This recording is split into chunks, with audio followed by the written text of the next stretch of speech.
Mais on a loupé, on a fait l'Union africaine. L'Organisation de l'Unité africaine, l'OUA. Ou l'Union africaine maintenant.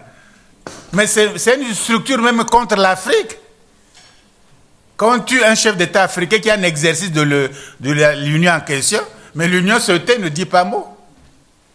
Puisque Bruxelles finance. Il dit, je vous paye les loyers, les fonctionnaires, les Africains même ne cotisent pas. Bon, taisez-vous. Est-ce qu'on peut se développer? Est-ce que cette union peut représenter l'Afrique vraiment? Quand c'est financé par Bruxelles. Celui qui donne l'argent dicte sa politique. Il ne faut pas parler de ça, il ne faut pas parler de ça, il ne faut pas parler de ça. Il ne faut pas parler de Mugabe, c'est un démon. Il ne faut pas parler de Sankara, c'est comme ça. Il ne faut pas parler d'un tel, il ne faut pas parler d'un tel. Moi, on parle de quoi alors? Bon, tout à l'heure, Mme Sankara dit d'où nous venons, où nous sommes et où nous allons. C'est la question. Mais prenons 50 ans, 60 ans de vie africaine. Mais nous avons plus d'expérience que tous les autres peuples de la Terre. Pendant 50 ans, nous avons eu des pères fondateurs qui ont fondé les républiques, les pères fondateurs. Nous avons eu des présidents à vie. Bon, ils sont bien morts, mais c'était proclamé à l'époque président à vie. Bon, nous avons fait des partis uniques, là où tout un peuple, un seul parti, une seule opinion, un seul slogan, un seul. Et nous avons fait plusieurs partis en même temps, des partis familiaux, villageois, claniques, ethniques. On a tout fait. À un moment donné, il y a eu l'Afrique des colonels. C'est-à-dire, c'était la plupart des chefs d'État, par coup d'État, c'était eux qui dirigeaient le pays. Parce que les militaires sont droits, pas corrompus, ils font le métier, le boulot, donnons-leur la chance de diriger l'Afrique. Il y a eu à un moment donné l'Afrique des colonels. Peut-être certains d'entre vous n'étaient pas encore nés, mais ça existait, l'Afrique des colonels. Bon, on a fait des coups d'État. On a tué des leaders. On a fait des coups d'État contre Kwame Nkrumah. On a paralysé Sékou Touré. On a tué Cabral. Lumumba, n'en parlons pas. Boganda. Et le dernier, je pourrais dire, Sankara. On a donc tué les leaders. Le leadership africain était décapité. On a bloqué ceux qui promotaient le Jama, les Nyerere. On a bloqué. Mandela, près de 27 ans en tôle pour réclamer juste la dignité et la liberté et l'égalité. Qu'est-ce qu'on n'a pas subi? On a chanté la gloire des chefs d'État africains par la mobilisation populaire de ce qu'on appelait autrefois les groupes d'animation. Donc quand le chef d'État passait, tout le peuple dansait pour lui. Ça s'appelait groupe d'animation. Bon, la Banque mondiale est venue. On a fait des projets. Le Fonds monétaire international est venu. On nous a donné soi-disant l'argent, puisqu'on est endetté, même très endetté, ce qui suppose qu'on a eu l'argent. Enfin bref, on a jeté des déchets toxiques, même nucléaires, sur le littoral du golfe de Guinée. Les gens en sont morts, mais ce sont les déchets de Côte d'Ivoire, ce sont les déchets d'Abidjan, et non les déchets de la Hollande qui les envoyaient. Donc, qu'est-ce qu'on n'a pas fait? Il y a eu des mouvements des jeunes, les femmes se sont mobilisées, les syndicats étaient très forts, les syndicats, la classe ouvrière était très fort. On a fait beaucoup d'expériences. Pendant 50 à 60 ans, on a presque tout fait. Presque tout fait. Et l'Afrique n'avance pas. Et l'Afrique est endettée, très endettée. Et l'Afrique est pauvre. On a vécu de slogans, objectif 80, santé pour tous, maintenant c'est développement durable, c'est l'émergence, on ne sait pas comment on va émerger, mais enfin c'est l'émergence.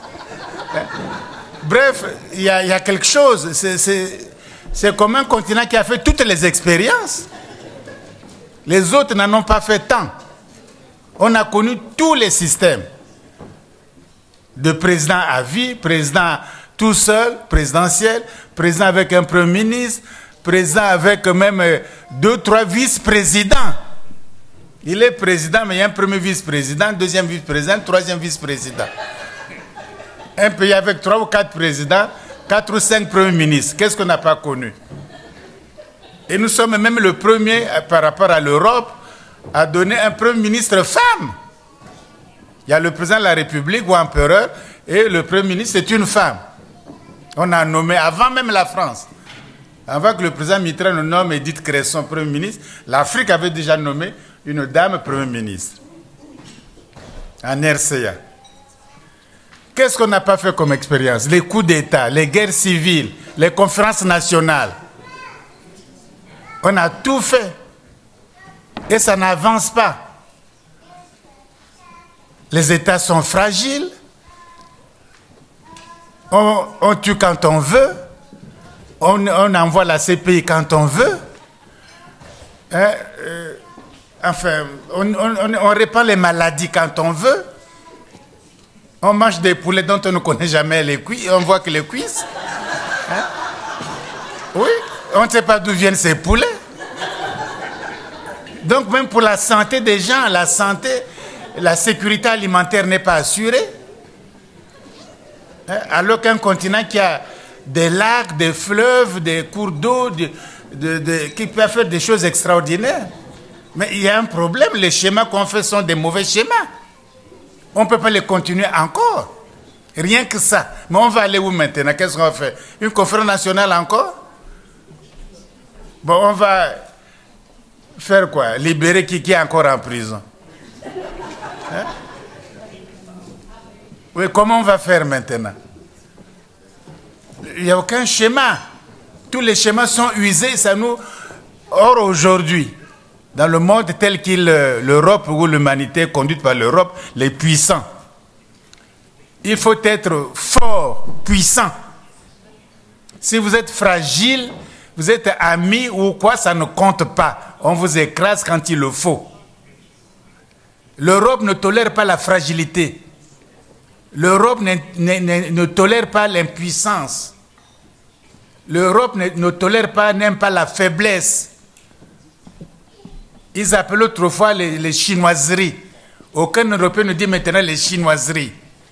Parce que la Chine est forte, puissante, et on dit discutons affaires. Discutons les affaires. On ne dit plus les chinoiseries qui mangeaient un bol de riz par heure, qui étaient le tiers-monde, qui étaient des vauriens, des bibelots. On ne dit plus les chinoiseries. Parce qu'ils sont forts. Il n'y a pas d'amitié, il n'y a pas de partenaire, ça n'existe nulle part.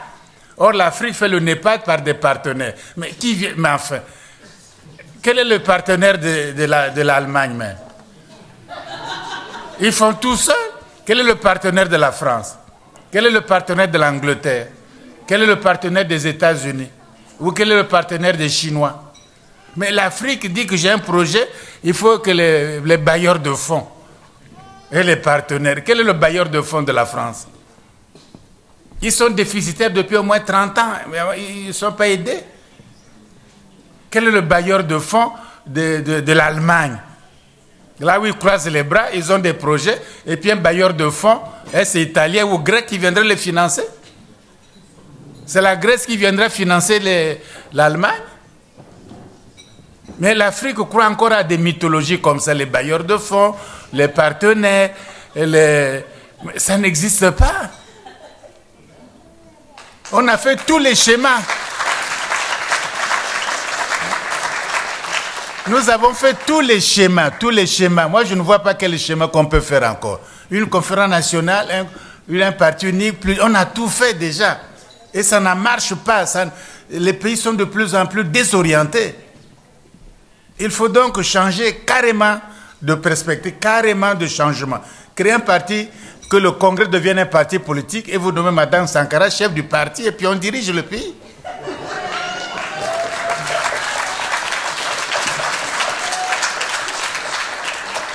Pourquoi? Parce que, à supposer que les États-Unis ont nous donné l'exemple.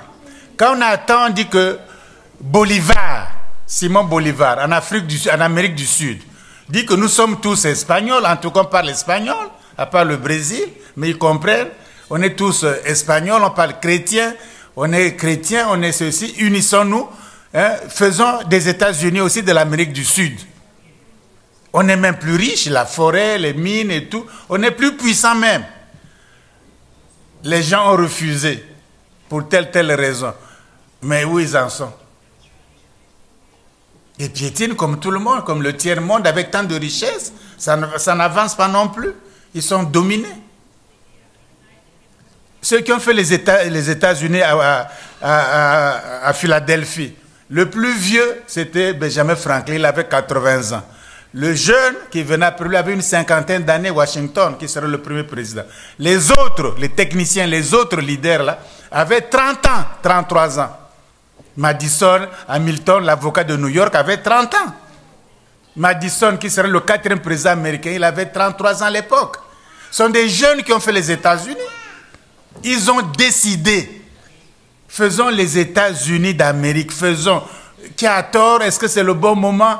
Est-ce qu'on est corrompu? Est-ce que c'est... Faisons. Pas trop de problèmes, il n'y a pas de perfection ici-bas. Faisons ça, il sera une puissance. Après, on verra. Les autres ont refusé. Demandez à la Géorgie qui avait refusé, à la Floride qui avait refusé, qu'ils demandent leur indépendance maintenant. Ils vont accepter? Hein? La Géorgie va demander son indépendance, quitter les États-Unis d'Amérique. La Floride va quitter parce qu'ils ne voulaient pas être ensemble. Mais qu'ils quittent maintenant, ils vont accepter? Ils ne peuvent pas accepter parce qu'on a créé une puissance. Si vous créez les États-Unis d'Afrique, vous n'allez plus faire un petit barrage ici, un petit truc là. C'est des grands projets de développement. Vous allez faire un grand élevage pour nourrir nous-mêmes notre population. Hein? De Dakar, de la Mauritanie jusqu'à Namibie. Vous faites des compagnies de pêcherie. Nous avons des requins, des baleines, de la sardine, de tous les poissons du monde. Que les pétroliers sont en train de tuer maintenant. L'élevage. Il y a des plaines, on peut fertiliser le Sahara, c'est des grands projets coûteux, mais on fait. Le Sahara, le Canaries deviennent fertiles encore. On crée des grandes universités de technologie, de sciences, etc., de grands espaces. On maîtrise le nucléaire. Si vous êtes faible, vous êtes écrasé. Donc, par précaution, on fait ça. On fait des grands projets. Il y a les élites intellectuelles africaines, il y a des juristes, il y a des médecins, des vétérinaires, des ingénieurs, des gens compétents dans tous les domaines, dans le tourisme, dans le commerce, dans l'esthétique, dans la musique, la chanson. On devient une grande puissance. Ça change tous les schémas, tout le monde y gagne. Même les présidents à vie, mais ils ne seront plus là, mais enfin, ils gagneraient aussi. Parce que le tapis rouge, ils ont eu, ça ne leur a rien donné. L'argent compte en Suisse, vous n'en bénéficiez même pas. Quand vous êtes mort, la Suisse bloque les comptes. Même votre veuve, vos enfants n'ont pas droit à cet argent-là. À quoi ça sert? Ça ne sert à rien du tout. Pendant que vous êtes là, vous vous protégez avec des MiG, avec des tout. Mais après, quand vous quittez le pouvoir, c'est comme un petit chien qui va en fuyant. Donc ça ne sert même pas d'accumuler tant de richesses pour vous, ou tant de défense militaire pour vous, puis ça ne vous protégera même pas. Les schémas là sont vieux. On n'accuse personne, la jeunesse doit réfléchir sur d'autres schémas, prendre les décisions qu'il faut. Ça ne sera pas nous, d'autres qui viendront, vont améliorer, vont changer. Mais on a loupé, on a fait l'Union africaine. L'Organisation de l'Unité africaine, l'OUA, ou l'Union africaine maintenant. Mais c'est une structure même contre l'Afrique. Quand on tue un chef d'État africain qui a un exercice de l'Union en question, mais l'Union se tait, ne dit pas mot. Puisque Bruxelles finance, il dit je vous paye les loyers, les fonctionnaires, les Africains même ne cotisent pas, bon taisez-vous. Est-ce qu'on peut se développer? Est-ce que cette union peut représenter l'Afrique vraiment? Quand c'est financé par Bruxelles. Celui qui donne l'argent dicte sa politique. Il ne faut pas parler de ça, il ne faut pas parler de ça, il ne faut pas parler de ça. Il ne faut pas parler de Mugabe, c'est un démon. Il ne faut pas parler de Sankara, c'est comme ça. Il ne faut pas parler d'un tel, il ne faut pas parler d'un tel. Moi, on parle de quoi alors?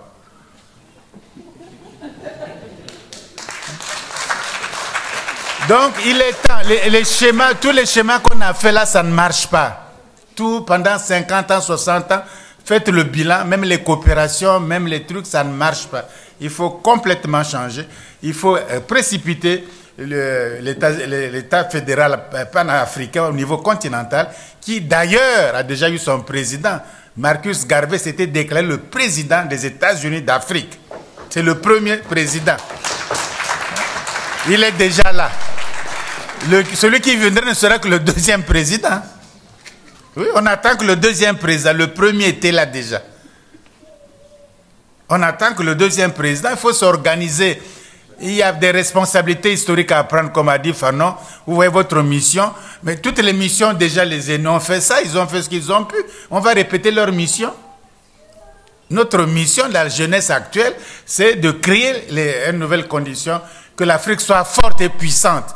Si l'Afrique est faible, pas puissante, on a beau faire, soit disant les mondialisations, les BRICS, soit la mondialisation des choses comme... Mais la mondialisation, c'est un conflit d'intérêts économiques, commerciaux. On ne commerce pas, on n'est pas fort, on pille toutes les richesses. Le pétrole, le bois, les poissons, les ceci, on pille tout. Alors vous allez faire quelle mondialisation? Oh, le village planétaire, je veux bien, mais quel est le chef du village en question? Vous êtes toujours servant dans ce village, soi-disant village planétaire. Mais un village a toujours un chef. Vous êtes le chef de ce village planétaire? Non. Alors vous êtes bon à quoi? On est drogué par des mots. Mais émergent, c'est quoi exactement? Comment sera? Non, on dit, bon, écoutez, d'ici 25 ans, bon, on verra bien. On ne planifie rien, on ne fait rien. Il faut qu'on finisse. C'est presque de l'escroquerie politique. Donc, en attendant, là où on a, si on peut faire, il faut faire des grands projets panafricains. Voilà pourquoi j'essaie de convaincre les hautes autorités politiques de mon pays pour créer, je dirais même la plus grande université du continent africain. Il y a l'espace, il y a l'argent, il y a la jeunesse, mais créer leur grande université. Là, on enseigne de tout, depuis la cuisine jusqu'à l'espace. On peut faire au moins ça. On peut faire au moins ça.